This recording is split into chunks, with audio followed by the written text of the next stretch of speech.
Բարև ձեզ Factor TV հյուրը միտք վերլուծական հետազոտական կենտրոնի ղեկավար քաղաքագետ Լիլիթ Դալաքյանն է, բարև ձեզ։ Թրամփը չստացավ Նոբելյան մրցանակը, նա հույս ուներ, որ կստանա 7 պատերազմ է կանգնեցրել, 8-րդը արդեն խմորվում է, Գազայում իրավիճակը կայունացման նշաններ ունի եւ հրադադար է կարծես թե կնքվում, այսպես վերջնական չպնդենք, որովհետեւ հայ-ադրբեջանականից ավելի ուժգին այնտեղ խախտումներ լինում են,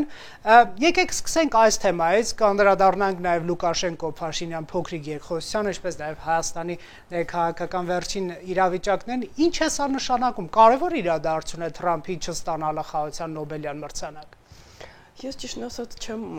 կարողանում հասկանալ ինչով է այդքան կարևոր խաղաղության Նոբելյան մրցանակը ԱՄՆ նախագահի համար, որովհետև Բարակ Օբաման էլ է ստացել ոչինչի համար, նա ոչինչ չի արել։ Մենք գիտենք, որ Նոբելյան մրցանակը ընդհանրապես ձախակողմյան այսպես շարժման, ինչ ասեմ, գործիքներից է եւ լիբերալների երբևիցե չեմ պատկերացնում, որ հանրապետական որևէ նախագահ կստանա Նոբելյան մրցանակ։ Խաղաղություն, այսպես համագործակցություն, ժողովուրդների բարեկամություն։ Ինչ վերաբերում է խաղաղություն հաստատելուն, Գազայում դեռ առաջին էտապն է, երկրորդ, երրորդ դրանք ավելի բարդ են լինելու, նախ կտեսնենք արդյոք խախտումներ կլինեն հրադադարի, որովհետև որպես կանոն Իսրայելը խախտում է, ասում է Համասն է արել։ Հետո Էրդողանի խոսքերը, որ խաղաղությունը կախված չէ միայն Համասից, Իսրայելն էլ է խախտում, սա ցույց է տալիս, որ պարզապես սա լուրջ կոնֆլիկտ է։ Երկրորդ էտապում պիտի Համասը ապա ռազմականացվի, բայց Համասը հերքել է, որ համաձայն է, ով է կառավարելու Գազան, եւ արտաքին Տրամփը, եւ Տոնի Բլերը նախկին վարչապետը, ներքին տեխնոկրատները ովքեր են, բացի այդ Համասն ասում է, որ Պաղեստինը պիտի անկախ պետություն լինի, Նետանյահուն ասում է դա անհնար է։ Այսինքն սա դեռ առաջին կոնֆլիկտը չի լուծվել, միանշանակ, սա դեռ առաջին փուլն է, գերիների ազատ արձակումը կտեսնենք, բայց այն, որ բոլորը անդադասում են վերջն արժանի է Թրամփը խաղաղության Նոբելյան մրցանակի, դեպ եւ Ուկրաինայում են ասում, որտեղ պատերազմը չի ավարտվել, եւ Գազայում են ասում, որտեղ չի ավարտվել, եւ ադրբեջանական կոնֆլիկտը, որը չի ավարտվել, ուղղակի Թրամփին դուր գալու նպատակով այդպիսի հայտարարություններ են անում, բայց կարծում եմ Թրամփը պիտի գիտակցի, որ նա առավել կարևոր խնդիրներ ունի լուծելու, ոչ թե մրցանակ ստանա, մի մրցանակ, որը ստացել են մարդիկ, որոնք խաղաղություն չեն բերել եւ կապ չունեն դրա հետ։ Միգուցե շատ դեպքեր եղել են, որ նաեւ հետո պատերազմական հանցագործություններ են գործել, փաստորեն Թրամփի խաղաղության Նոբելյան մրցանակը Պուտինի ձեռքում է գտնվում։ Ստացվում է։ Ես կարծում եմ, որ նույնիսկ եթե իհարկե դա հեքիաթ է, խաղաղություն հաստատվի ռուս-ուկրաինական ռազմաճակատում, Նոբելյան մրցանակի հանձնաժողովը, այսպես ասենք, դրանք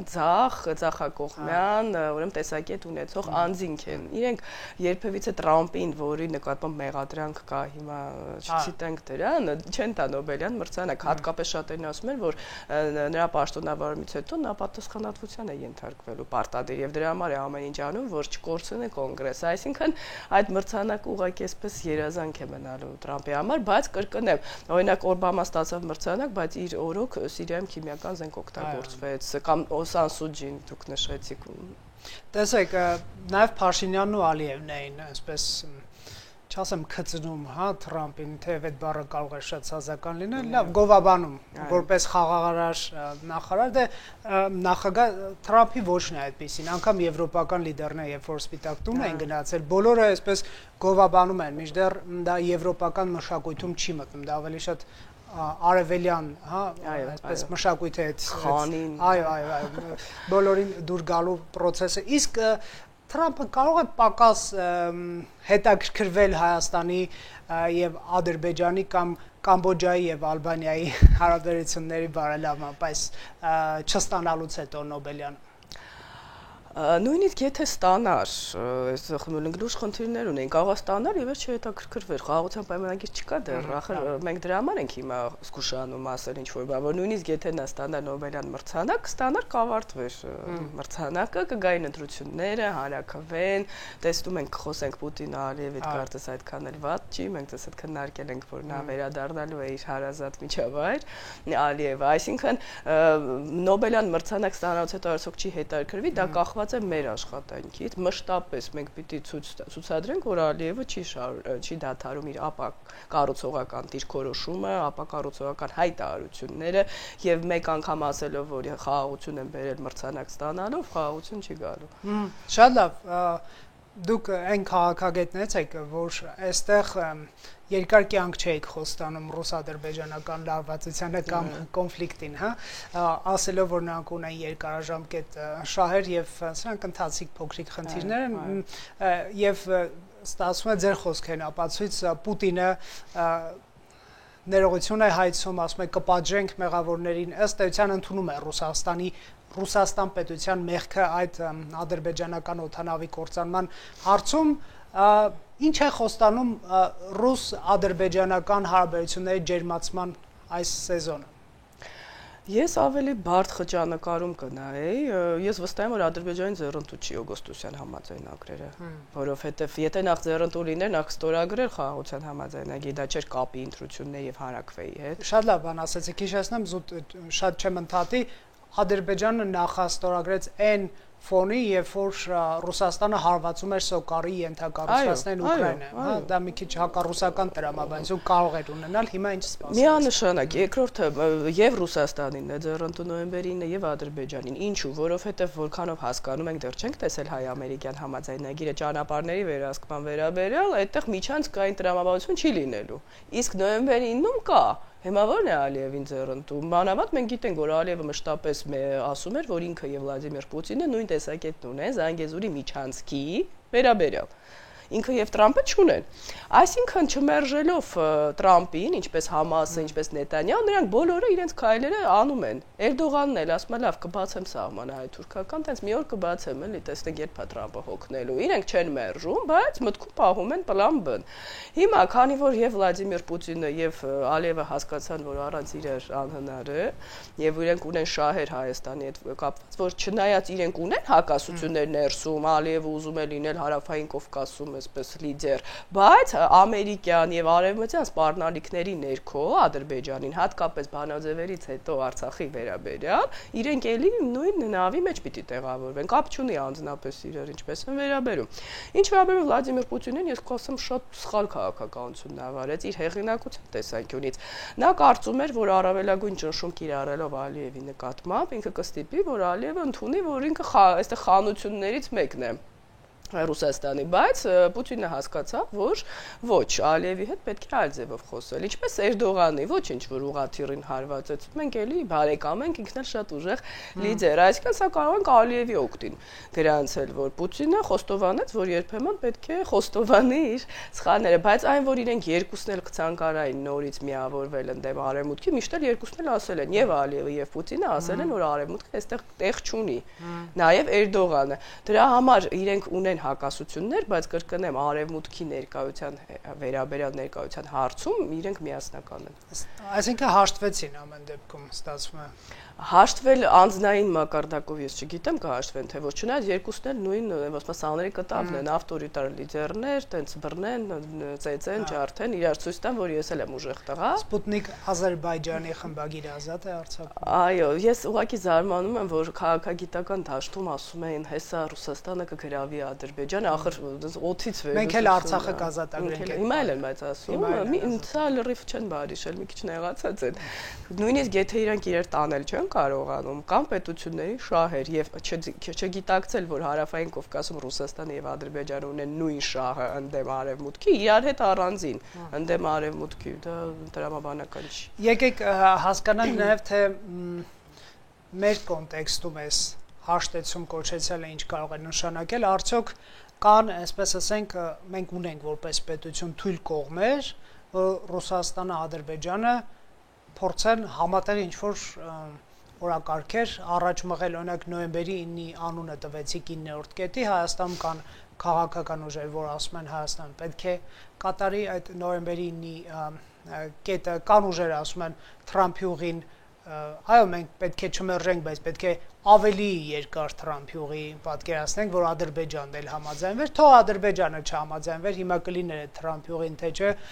մեծ խնդրեմ չի, հա, 2 օր առաջ ասուլիս էինք լսում այս թեմայով։ Ինչ սպասել այս մեր համատեքստում։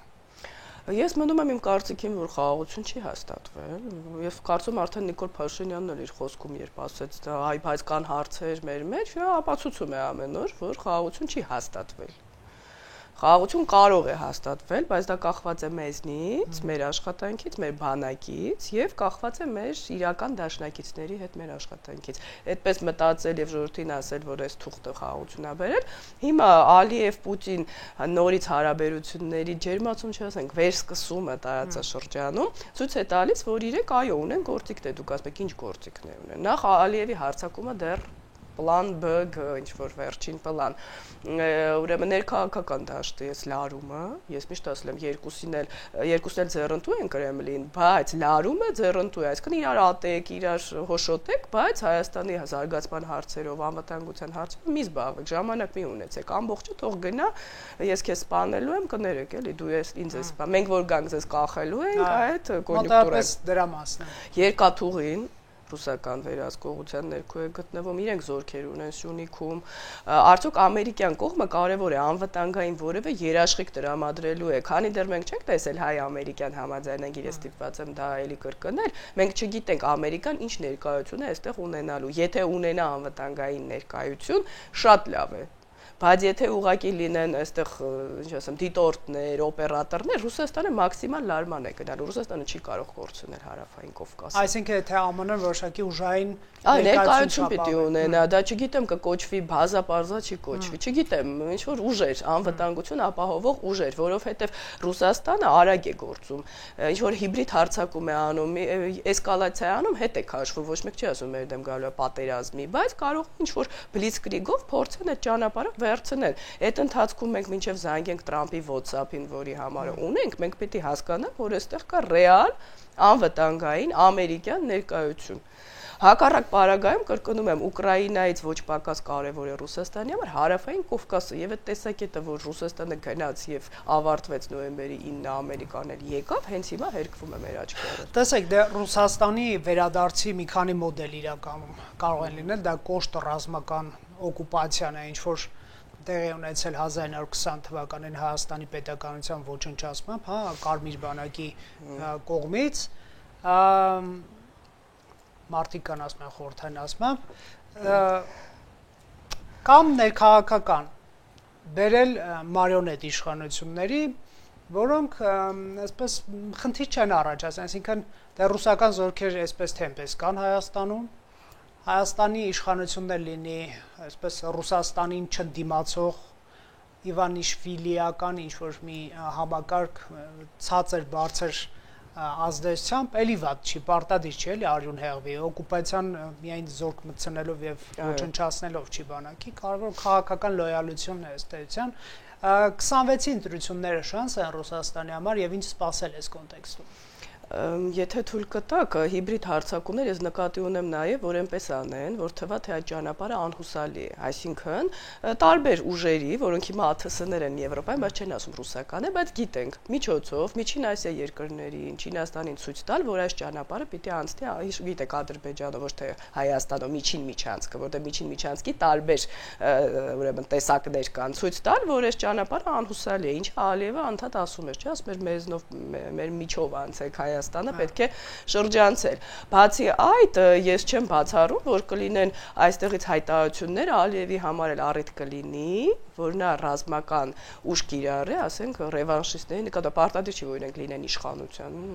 ռևանշիստներ կան ներսում։ Ալիևն ասում էր, չէ, ասում էր այնտեղ դեռ կան, հետո ասում էր ռուսական բազա ներկայությունի մասին ինչ էր խոսում Ալիևը, ասում էր, եթե արտաքին ուժեղ միջամտություն ունի։ Բացի այդ, հիմա գամ 26 թվականին, այստեղ տնտեսական մեխանիզմներ ուժեղ են Ռուսաստանի, կարող է Հայաստանի վրա փորձեն ճնշում կիրառել, հենց վերին լարսում փակելով, ներքին դժգոհություն առաջացնելով, այսինքն Նիկոլ Փաշինյանի նկատմամբ ճնշումների գործիքը չի ավարտվել։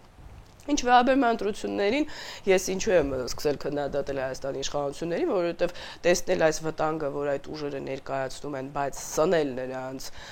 ամեն օր նրանց այդ դիսկուրսի մտնել, որ ժողովուրդը նրանց դիտի, ես ժողովրդին չեմ մեղադրում, սա վտանգավոր է Հայաստանի համար։ Կարճաժամկետ այո իշխանությունները կվերընտրվեն, բայց սրանք այն ուժերն են, որոնք կարող են օգտագործվել Ռուսաստանի կողմից, Ադրբեջանից ինչ որ ոչ կոնստրուկտիվ քայլերի դեպքում օրինակ, եւ հիմա արդեն այդ հայտարարություններն անում են, չէ՞, մենք որ գանք Արցախը եւ այլն, Արցախը մենք էլ ենք ուզում, որ հետ վերենք, ռեալ հայտարարությունների մասին ենք խոսում, ռեալ հնարավորություն չկա։ արկածախնդրություն է, այսինքն ասել, որ մենք կգանք իշխանության եւ օրակարգ կդարձնենք Արցախի օրինակ հայերի վերադարձը։ Դա ոչ թե արկածախնդրություն է, դա ծրագիր է հստակ։ Հայաստան պետության կողմից, այսինքն նույնիսկ ոչ թե Արցախի մեր հայրենակիցները ընդհանրենք պատվիրակություն կկազմեն եւ, չգիտեմ, սեպարատ կբանակցեն եւ այլն, դա մի քիչ ուրիշ պատմություն է, բայց որ Հայաստանի արտգործնախարարը գնում է բանակցությունների եւ Ադրբեջանին պահանջ է դնում, ասում է, այ Ղարաբաղի հայերին հետ ընդունեք միջազգային հովանուներ, անվտանգային երաշխիքներով, հակառակ դեպքում չեմ ստորագրում պայմանագիր, դա արդեն ուրիշ պատմություն է դա։ Տեսեք, ես օրինակ ասել եմ, որ Արցախի հարցը չպետք է փակի հայկական կողմը, դա օգտագործելով էլի տգեղ բառ է, արևմտյան Ադրբեջան այդ դիսկուրսի դեմ։ Բայց դա չպետք է խաղաղության պայմանագրի հետ կապ ունենա, ինչպես ցեղասպանությունը չենք մոռանում, բայց դա նախապայման չի։ Այսպես եմ ես կողմնակից, մանավանդ որ արևմուտքից ունենք այդ աջակցող բանաձևերը։ Բայց նույնիսկ եթե Հայաստանում չօգտագործվի, Ռուսաստանին կդիմեն Արցախի օրինական ներկայացուցիչները, որ գան նոյեմբերին նկատային, այսինքն Պուտինը Ալիևի վրա այդ մահակը պահելու է, կապ չունի Հայաստանը ընդունի թե ոչ, բայց այն որ ներքաղաքական դաշտում գնալով աճում են այդ ուժերը, որոնք Ռուսաստանի հետ ուղիղ կապ ունեն, դա իշխանությունների մեղքն է։ Փաշինյանը ինչ է անում, ցույց տալ ուժերի, որոնք խոսում են միութենական պետություն մտնելուց, այսինքն Հայաստան պետականության կործանումից է խոսում եւ ասել այդ տեսեք, իմ մրցակիցը Հայաստանի պետականության կործանման կողմնակից ուժերն են։ Ձեր ընտրությունը հարգելի քաղաքացիներ, թե մենք մի քիչ շատ ենք այսպես մեղադրում Հայաստանի վարչապետին, նա այդքան էլ մեղավոր չի, ինչպես երբեմն ասում է, ինչ անեմ, արգել եմ, ես եմ նրանց բերում, ուզում եք մարիոնետ ընդդիմություն, բնական քաղաքական իրավիճակ։ Արգելել է Մայա Սանդուն։ Եվ դա հակասահմանադրական չէր։ Եւ դրա պատճառով մենք այսօր դրա շնորհիվ ունենք Մոլդովայում իրավիճակ, որը դեռ դուրս է Ռուսաստանի վերահսկողությունից։ Ես կարծում եմ այդ էթնիկ Գագաուզիայի հարցը Պուտինը կօգտագործի, բայց չկարողացան, չէ՞, միլիոններ ծախսելով փոքրիկ երկրում մեզնից առավել բարդ իրավիճակի չկարողացան։ Հիմա ինչ է նշանակում, ինչ է արգելը։ Մենք այստեղ ոչ ենք ասում ուղղակի արգել եք։ Դուք ասում եք կա օրենք, իրենք այդ օրենքը խախտել են, ընտրախախտումներ են իրականացել։ Այդ ուժերը չպիտի մասնակցեն ընտրություններին։ Սրա մասին է խոսքը։ Մենք ոչ ենք ասում, որ Ռուսաստանի կողմն արգել եք։ Մարդը այդ տեսակետն ունի։ Սա մեկ, երկրորդը գումարներ են այստեղ ծախսվում։ Եվ ընտրությունների ժամանակ առավել ծախսվելու են, այսինքն այդ հին մեթոդները մեր ձևերով, մենք գիտենք այդ ձևերը, չէ՞, եւ այդ ձևերը կաշխատեն, որտեվ Հայաստանը աղքատ երկիր է, ինչքան էլ խոսենք տնտեսական։ Կարծում եք միլիարդները ռուսական այդքան Հայաստանի քաղաքացիներին հետաքրքիր են, որովհետեւ չգիտեմ, 15 տարի առաջ 10,000 դրամ քերել հանրապետական կուսակցությունից կամ մնացյալ այլ կուսակցություններից, միգուցե մարդկանց ձեռնտու էր, որովհետեւ հույս չկար շատերի մոտ լավ ապագա է, ասում են դե լավ, սա էլի շանից մաս փոկելը վատ չի, հա, տրամաբանության։ Ես միայն այդ կուսակցության անունը տվեցի, թող դեր մյուս բոլոր կուսակցություններ ում անունը չտվեցի։ Դուք Վանաձորի խաղադրույքներից տեղյակ չեք եղել, այնտեղ $100-ից էր սկսվում։ Հա, ես ճիշտ ասած այդ թեմաները մեջ շատ ակտիվ չեմ եղել։ Ուզում եմ ասել, այդքան գրավիչ է, այսպես ասենք, այդ թեման, ինչ է։ Ասեմ որն է խնդիրը, քանի որ իշխանությունները չեն կատարել իրենց խոստումները, քանի որ չկա խաղաղության վիճակ, խոսքը հրադադարի մասին չի, կան մարդիկ, մենք էլ ենք շփվում եւ այսօր բոլորն խոստովանում են, որ այդ երրորդ ուժը գալու է խորհրդարան։ Որոնք կգնան եւ կընտրեն, կներեք ինադու, ոնց ասեմ, բոլորին ինադու։ Բայց պարոն Քոչարյանն ասաց Սամվել Կարապետյանի հետ դաշինքը շատ հավանական է, ես շատ բառացի չեմ ասում, բայց միտքը այն էր, որ Փաշինյանին հեռացնելու տարբերակներից մեկը այդ դաշինքն է, Սամվել Կարապետյանի ուժ պլյուս Քոչարյան։ Երրորդ ուժի հետ տեսակ բարդ չի պատկերացնել պարոն Քոչարյանի դաշինքը։ Երրորդ ուժը ոնց որ բոլորն էլ պետք է մերժի, էլի էս նախքին ներկայից։ Երրորդ ուժ, հա, ես նկատի ունեի խորհրդանի երրորդ ուժը։ Հա, ես հասկացա։ Ինչ վերաբերում է բանը, Չեզոքը եւ Մակրամակուրը, այո։ Ինչ վերաբերում է Ռոբերտ Քոչարյանին, ես կարծում եմ նա ուղղակի ուզում է վարկանիշը գցի Սամվել Կարապետյանի, որովհետեւ կարծեմ նրա որդին է, թե եղբոր-որդին, ասաց, որ մենք չենք պատրաստվում որևէ մեկի հետ գնալ համագործակցության, խորհրդանի մասին չասաց, բայց դե, այսինքն եթե Ռոբերտ Քոչարյանը չուզենար վատություն աներ, այսպես Սամվել Կարապետյանին, նա մինչև ընտրությունները էսի բան չէր ասի, բայց քանի որ այստեղ լիդերների մրցույթ է տեղի ունենում, ով է Պուտինին ավելի շատ սիրում, ինքը ամեն ինչ կանի, որ ասի մենք իրար հետ ենք, մեկ է ժողովուրդ, ինձ էլ ձայն տակ, իրան էլ տակ, մենք մի ուժ ենք։ Սա արդեն իրանք էլ միասնական չեն, չէ՞, այդ պրոռուսական շրջանակը պայքարում է ամեն մեկը իր, ոնց ասեմ, կերակրատաշտի համար։ Լուկաշենկոն Փաշինյանին տեսնելով մատնում է Իլհամ Ալիևի հետ իր զրույցը։ Այսօր շատ հետաքրքիր ինչ-որ իրողություններ են, հա։ Իլհամ Հեյդարովիչ, իսկ դուք ասում եք չի գա, անհանգստանում եք երեք, ախր ես ասացի, Նիկոլ Վովայևիչը առանց մեզ ինչ պիտի անի, դիմել է Լուկաշենկոն կողք կողքի նստած Ալիևին եւ Փաշինյանին, ոնց չեմ գա, ուր չեմ գա, արձագանքել է Հայաստանի վարչապետը, իհարկե այս դրվագը առավել հետաքրքրանում է այն ֆոնի, երբ որ Լուկաշենկոն ասում է հայերը փախչելու տեղ չուներ, միշտ մեր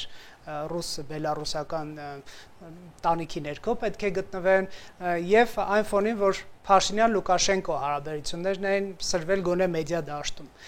Ինչպես եք մեկնաբան։ Նախ մենք պիտի հաշվի առնենք, որ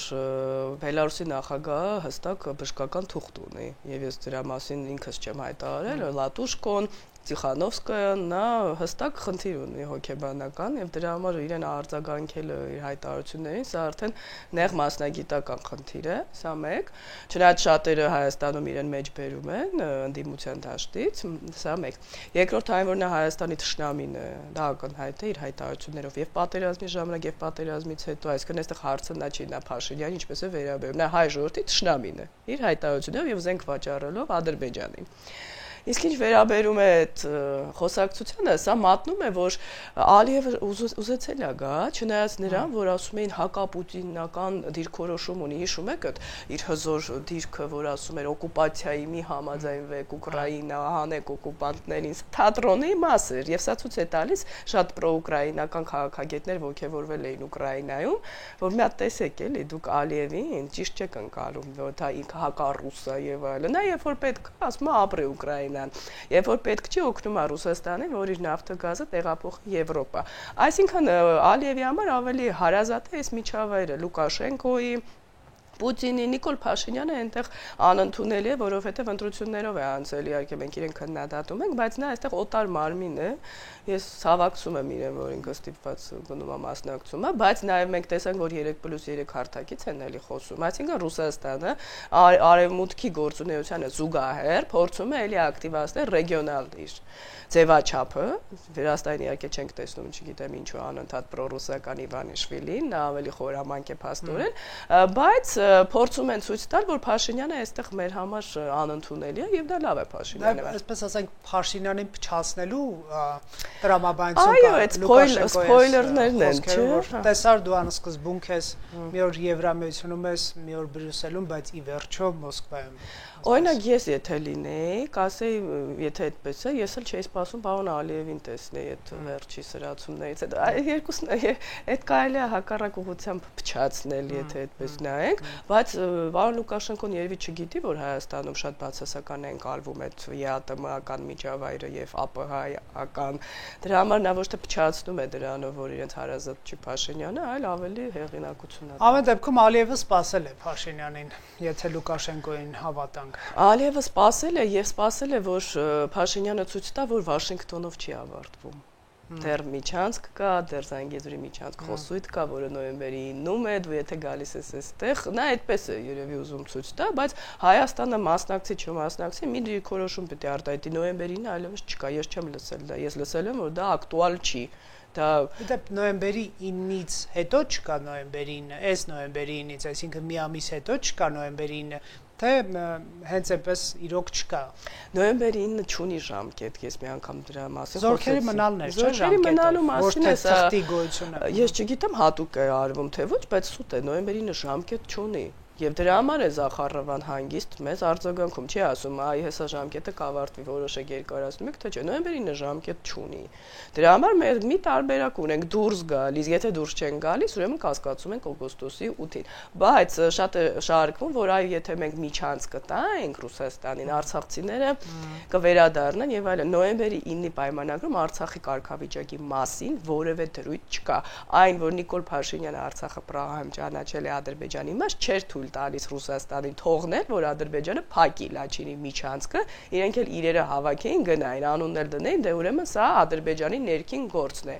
Այսինքն, քանի որ Ռուսաստանը խախտել է նոյեմբերի 9-ի պարտավորությունները, իսկ Պրահան չի արդարացնում այդ խախտումը, ուրեմն նոյեմբերի 9-ի պայմանագիրը չի գործում, չի կարող մի կետը գործի, մյուս կետը չգործի։ Կամ Արցախի ժողովուրդն էլ կներեք իրենց համար մանրադրամ չի, որ ասել լավ, հիմա եկեք, հիմա գործում։ Այդ արդեն արցախցիները թող որոշեն։ Եկեք հետ գնացեք, այդպես քշեն էսկոմ են կողմ կներեք։ Գերու կարգավիճակով, եթե ուզենան մեր հայրենակիցները ապրել Ադրբեջանի ներքո գտնվող Արցախում ռուսական անվտանգային երաշխիքներով կապրեն, դուրս չեն գա, չէ՞, այսինքն այդ ճարտարապետությունը Ադրբեջանի իշխանության ներքո գտնվող Արցախ ռուսական վերահսկողություն կարելի սեպտեմբերի 10-ին, 20-ին, 21-ին, 22-ին, բայց մարդիկ ըստ էության դուրս եկան։ Ինչի դուրս եկան, այսօր շատերն են մոռանում։ Նրանք, ովքեր արցախցիներին հետ են վերադարձնում այդ ճարտարապետության, մոռանում են, որ այդ ճարտարապետության տակ մարդիկ դուրս են եկել ուղղակի։ Բայց այդ մարդիկ չէին կարող դուրս չգալ, եթե ուղիղ եթերում չէին դիտում անվտանգության խորհրդի նիստը, որտեղ Ռուսաստանը դա անվանում էր հակաաբեկչական գործողություն։ Այդքանը լսելուց հետո ես պարզ այս մարդիկ լավ չեն լսում, որովհետև ֆինանսական շահ կա, բայց արցողական արցախցին երբ լսում է, որ իրեն սովամա հանելը խաղաղապահ անվանում է հակաաբեկչական գործություն, ինքը թող որոշի կգնա թե ոչ։ Տեսեք, այսպես ասենք, պրոռուսական օրիենտացիա ունեցող քաղաքական ուժերը տասնամյակներ շարունակ Հայաստանում խաղադրույք են անում Ռուսաստանի անվտանգային դերի վրա, ասելով Գյումրի քաղաքը կա եւ Շիրակի մարզը, քանի որ ռազմաբազա կա եւ սահմանապահներն են կանգնած եւ Արցախը կլինի այնքան հայկական, ինչքան Ռուսաստանը կուզենա, որովհետեւ նա երբեք ձեռնտու չի դրա ադրբեջանականացումը, նրան ձեռնտու է որ լինի մի տարածք, որը հայերով է բնակեցված ընդդեմ Ադրբեջանի։ Չգործեց մեղմ ասած, այս նարատիվ ուղակի գմփաց, այսպես, հա, այլ բառ չեմ գտնում, Արցախի բռնի տեղանությունը այն մասին էր, որ ռուսական անվտանգային համակարգը մեզ համար գոնե չի գործում։ Ձեր կարծիքով 26-ի ընտրություններում նրանք ոնց են ստիպելու սիրել Ռուսաստանի եւ ցանկանալ Ռուսաստանի վերադարձ են պարագայում, երբ որ խաղակարտով Ռուսաստան շատ տեղերում պարտվել է ուղղակի, էլի, այսինքն ցույց է տվել, որ ինքը անվտանգության երաշխավոր չի մեղմ ասած։